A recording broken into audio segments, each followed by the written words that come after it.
ZEE5 ಇರುವಾಗ ನೀವು ನಿಮ್ಮ ನೆಚ್ಚಿನ ಶೋಗಳನ್ನ ಎಂದಿಗೂ ಮಿಸ್ ಮಾಡಿಕೊಳ್ಳುವುದಿಲ್ಲ. ಅದು ಸಂಪೂರ್ಣ ಉಚಿತವಾಗಿ.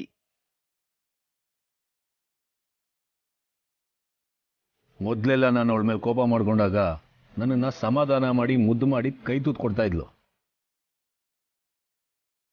ಆದ್ರೆ ಈಗ ಅವಳಿಗೆ ಅದನ್ನ ಯಾವುದು ಮಾಡೋಕ್ಕೂ ಟೈಮ್ ಇಲ್ಲ. ಯಾಕೆಂದ್ರೆ ಅವ್ರ ಪ್ರಿಯಾರಿಟಿ ಚೇಂಜ್ ಆಗಿದೆ. ಯಾಕೋ ಹಾಗೆಲ್ಲ ಹೇಳ್ತೀಯ? ಈಗ ಅವಳಿಗೆ ಮತ್ತೊಂದು ಕುಟುಂಬ ಇದೆ. ಅವಳು ನಿನ್ನನ್ನು ನೋಡೋಕೆ ಅಂತ ಬಂದಾಗಲೆಲ್ಲ ಸ್ಕೋಪ್ ತಗೊಳ್ತಾ ಇರೋ ನೀನು ಅವಳಿಗೆ ಹೇಳ್ತಿದ್ದೀಯಾ? ಬಿಡಿ ತಾತ, ಆ ವಿಷಯ ಬೇಡ.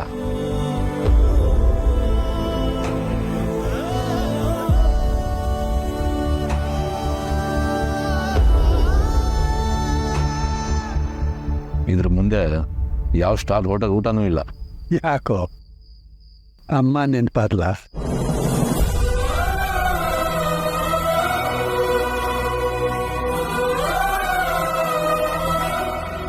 ಸಮರ್, ಸೊಗಾಡಿ ಬಿಡು.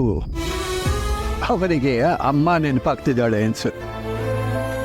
ಹೌದು ತಾತ, ಮನ್ಸಲ್ಲಿ ಬೆಟ್ಟದಷ್ಟು ಪ್ರೀತಿ ಇಟ್ಕೊಂಡು ಎದುರಿಗೆ ಸುಮ್ಮನೆ ಕೋಪ ಮಾಡ್ಕೊಳ್ತಾನೆ.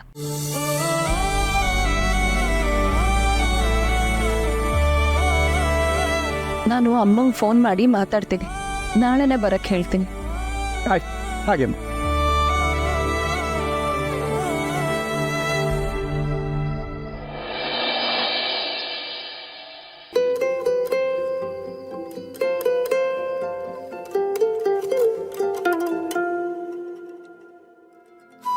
ಏನಿಲ್ಲ ತುಳಸಿಯವರೇ, ಈ ಮನೆಯವರೆಲ್ಲ ಒಂದಾಗಬೇಕು ಅಂತ ಏನೇನೋ ಪ್ರಯತ್ನ ಪಡ್ತೀರ. ಆದರೆ ಕೊನೆಯಲ್ಲಿ ನಿಮ್ಮ ಮನಸ್ಸಿಗೆ ನೋವಾಗುವಾಗುತ್ತೆ. ನನ್ನ ಮನಸ್ಸಿಗೆ ಯಾಕೆ ನೋವು ಮಾಧವರೇ? ಅಭಿ ನಿಮ್ಗೆ ಹಾಗೆ ಹೇಳಬಾರ್ದಿತ್ತು. ನಾನು ನಿಮ್ಗೆ ಹೇಳಿದ್ದೀನಲ್ವಾ, ನನಗೆ ಸಮರ್ಥ, ಅಭಿ ಎಲ್ಲರೂ ಒಂದೇ. ನನಗೇನು ಅಂದ್ಕೊಂಡಿಲ್ಲ. ಅವತ್ತು ಸಮರ್ಥ ನಿಮ್ಮ ಮನ್ಸಿಗೆ ನೋವು ಆಗೋ ಹಾಗೆ ಮಾತಾಡ್ದ. ನೀವು ನಕ್ ಸುಮ್ಮನೆ ಆಗಲಿಲ್ವಾ? ಇದು ಹಾಗೇನೆ. ದೊಡ್ಡ ಮನಸ್ಸು ನಿಮ್ಮದು. ಆದರೂ ಎಲ್ರಿಗೂ ಅರ್ಥ ಆಗ್ತಿಲ್ಲ ಅನ್ನೋದೇ ನನ್ನ ನೋವು. ಜೀವ ಇಲ್ದಿರೋ ಇಟ್ಟಿಗೆಗಳನ್ನ ಇಟ್ಟು ಸೇತುವೆ ಕಟ್ಟಕ್ಕೆ ವರ್ಷಗಳೇ ಬೇಕಾಗತ್ತೆ. ಇನ್ನು ಜೀವ ಇರೋ ಮನುಷ್ಯರ ಮಧ್ಯೆ ಸಂಬಂಧ ಕಟ್ಟಕ್ಕೆ ಒಂದೇ ದಿನದಲ್ಲಾಗತ್ತಾ? ಎಲ್ಲದಕ್ಕೂ ಸಮಯ ಬೇಕು ಮಾಧವ್ ಅವರೇ. ನಾನು ಸಂಬಂಧ ಕಟ್ತೀನಿ ಅಂತ ಬಂದಿದ್ದೀನಿ, ಕಟ್ಟೆ ಕಟ್ತೀನಿ. ಏನು ಹೇಳಿ ನಾನು? ನೀವು ಏನು ಮಾಡ್ತೀನಿ ಅಂದ್ರೂ ನಿಮ್ಮ ಜೊತೆಲಿ ನಾನಿರ್ತೀನಿ ಅಷ್ಟೇ. ಮುಖ ತೊಳ್ಕೊಂಬರ್ತೀನಿ.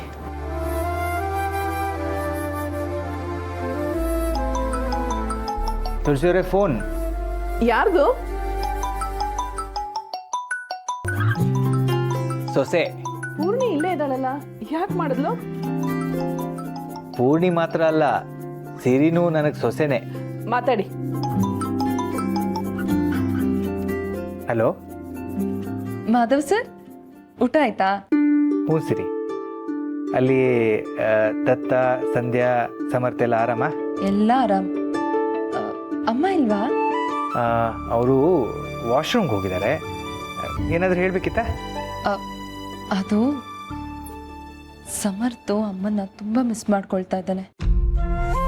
ಆದರೆ ಯಾರ ಹತ್ರನೂ ಹೇಳ್ಕೊಳಲ್ಲ ಅವನು. ನನಗೆ ಗೊತ್ತಾಗ್ತಿದೆ. ಇಲ್ಲಿ ತುಳಸಿಯವರು ಹಾಗೇನೆ, ಯಾವಾಗಲೂ ಪಾಪು ಪಾಪು ಅಂತ ಅವನೇ ನೆನೆಸ್ಕೋತಾರೆ. ಇವನು ಅಷ್ಟೆ, ನಿತ್ಯಲ್ಲೂ ಅಮ್ಮ ಅಮ್ಮ ಅಂತಿರ್ತಾನೆ. ಇದ್ರಾಗ ಬಂದ್ರೆ ಮಾತ್ರ ನಾಟಕ ಮಾಡ್ತಾನೆ. ಅದನ್ನೇ ಅಮ್ಮಂಗೆ ಹೇಳೋಣ ಅಂತ ಫೋನ್ ಮಾಡಿದೆ. ಹೌದಾ? ಇಲ್ಲಿ ಅಮ್ಮನೂ ಮಗ ನೆನಪಿಸ್ಕೋತಾರೆ, ಅಲ್ಲಿ ಮಗನೂ ಅಮ್ಮ ನೆನಪಿಸ್ಕೋತಾರೆ. ಅಂದರೆ ನಾಳೆ ಬೆಳಿಗ್ಗೆನೆ ನಿಮ್ಮ ಮನೆಗೆ ಬರ್ತೀವಿ ಬಿಡು. ಹೌದಾ? ಹೌದು. ಆದರೆ ಒಂದು ಕಂಡೀಷನ್. ಏನು ಮಾಧವ್ ಸರ್? ನೀನು ನನ್ನ ಮಾಧವ್ ಸರ್ ಅಂತ ಕರೆಯೋದನ್ನ ನಿಲ್ಲಿಸ್ಬೇಕು. ಖಂಡಿತ ಮಾವಯ್ಯ. ಬಾಯ್. ಸರಿ, ಬಾಯ್.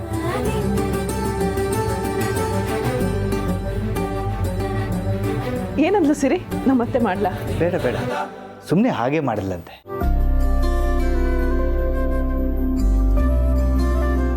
ಹಾಂ, ಹಾಗೆ ನಾಳೆ ಬೆಳಿಗ್ಗೆ ನಿಮ್ಗೊಂದು ಸರ್ಪ್ರೈಸ್ ಇದೆ. ಸರ್ಪ್ರೈಸಾ? ಏನು? ಹೇಳಿಬಿಟ್ರೆ ಅದು ಸರ್ಪ್ರೈಸ್ ಆಗಲ್ಲ. ಈಗ ನೀವು ಮಲ್ಕೊಳ್ಳಿ, ಬೆಳಿಗ್ಗೆ ಹೇಳ್ತೀನಿ. ಅಲ್ಲ, ಯಾವ ವಿಷಯ ಅಂತನಾದರೂ ಹೇಳ್ಬಾರ್ದಾ? ನಾಳೆ ಬೆಳಿಗ್ಗೆ ಎಲ್ಲ ಗೊತ್ತಾಗುತ್ತೆ, ನೀವೇನು ಯೋಚನೆ ಮಾಡಬೇಡಿ. ಈಗ ಮಲ್ಕೊಳ್ಳಿ. Good night.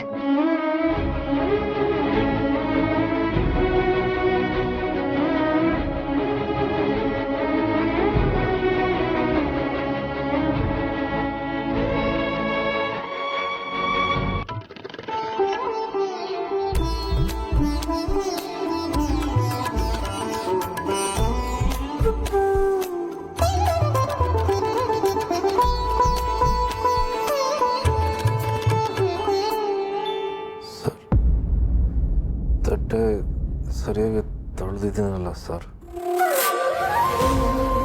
ದಿನ ಅಷ್ಟು ಅವಮಾನ ಆಗ್ತಿದ್ರು ನನ್ನ ಹತ್ರ ಚೂರು ತೋರಿಸ್ಕೊಳ್ದೆ ಹೇಗೋ ನಗ್ತಿರ್ತೀಯ.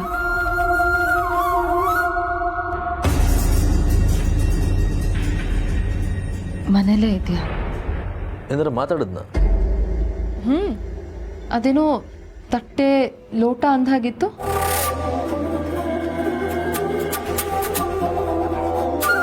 ತಟ್ಟೆ ಲೋಟ ಅಂದ ಕನ್ಸಲ್ವಾ?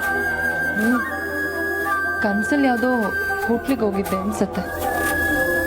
ಇರ್ಬೋದೇನೋ, ನನಗೆ ಗೊತ್ತಾಗ್ತಿಲ್ಲ. ಬಟ್ ನನಗೆ ಗೊತ್ತಾಗ್ತಿದೆ. ಬಸ್ಸು ಏನು ಯೋಚನೆ ಮಾಡ್ತಾ ಇದೆಯಾ? ಏನಿಲ್ಲ ಸಮರ್ಥ. ನಿನ್ನ ಕೈ ಕೊಡು.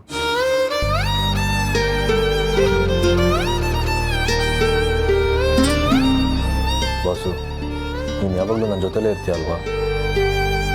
ಯಾಕೋ ಹೀಗೆಲ್ಲ ಕೇಳ್ತೀಯ? ನೀನು ಬಿಟ್ಟು ಹೋಗೋಳಾಗಿದ್ರೆ ಹೋಗಿ ಮನೇಲಿ ಮಾತಾಡು ಅಂತ ಅಷ್ಟೆಲ್ಲ ಪೀಡ್ಸಿ ನಿನ್ನ ಮದುವೆ ಆಗ್ತಿದ್ನ. ಥ್ಯಾಂಕ್ಸ್. ಲೈಫ್ ಲಾಂಗ್ ನಾವು ಹೀಗೆ ಇರಬೇಕು. ಈ ಲೈಫ್ ಲಾಂಗ್ ಮಾತ್ರ ಅಲ್ಲ, 7 ಜನ್ಮದಲ್ಲೂ ನಾನು ನಿನ್ನ ಜೊತೆಲೇ ಇರ್ತೀನಿ. ನೀನು ಬಿಟ್ಟು ಹೋಗು ಅಂತ ಹೇಳಿದ್ರು ನಾನು ಮಾತ್ರ ಬಿಟ್ಟು ಹೋಗಲ್ಲ. ಸರಿ?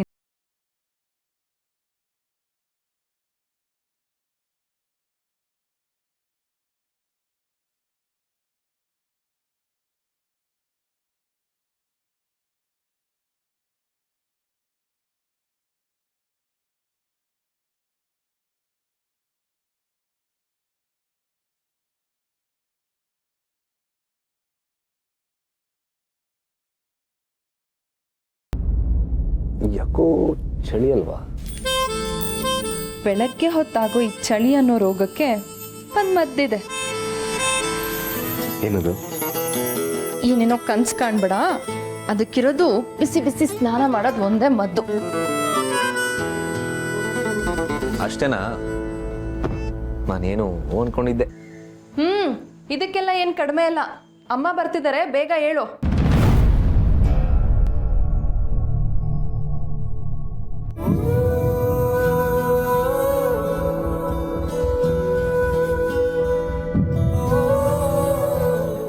ZEE5 ಆಪ್ ಡೌನ್ಲೋಡ್ ಮಾಡಿ ಎಲ್ಲಾ ಸಂಚಿಕೆಗಳನ್ನು ಸಂಪೂರ್ಣ ಉಚಿತವಾಗಿ ನೋಡಿ.